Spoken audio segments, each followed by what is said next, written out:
2 Chronicles chapter 4. Moreover he made an altar of brass, 20 cubits the length thereof, and 20 cubits the breadth thereof, and 10 cubits the height thereof. Also he made a molten sea of 10 cubits from brim to brim, round in compass, and 5 cubits the height thereof, and a line of 30 cubits did compass it round about.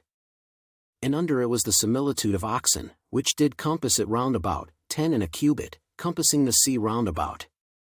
2 rows of oxen were cast, when it was cast.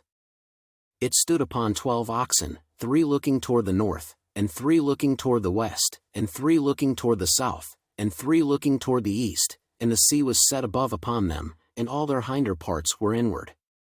And the thickness of it was an handbreadth, and the brim of it like the work of the brim of a cup, with flowers of lilies, and it received and held 3,000 baths.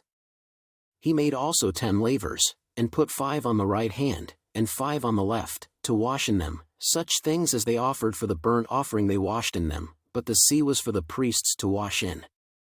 And he made 10 candlesticks of gold according to their form, and set them in the temple, 5 on the right hand, and 5 on the left.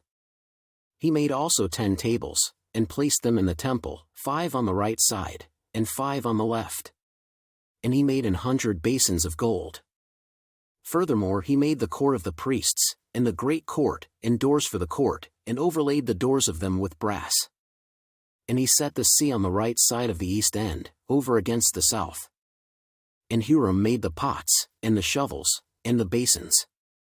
And Huram finished the work that he was to make for King Solomon for the house of God. To wit, the 2 pillars, and the pommels, and the chapiters which were on the top of the 2 pillars, and the 2 wreaths to cover the 2 pommels of the chapiters which were on the top of the pillars.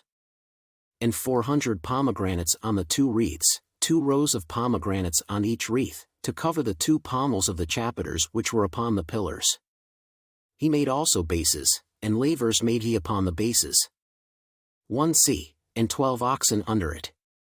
The pots also, and the shovels, and the flesh hooks, and all their instruments, did Huram his father make to King Solomon for the house of the Lord of bright brass. In the plain of Jordan did the king cast them, in the clay ground between Succos and Zeradatha. Thus Solomon made all these vessels in great abundance, for the weight of the brass could not be found out. And Solomon made all the vessels that were for the house of God, the golden altar also, and the tables whereon the showbread was set.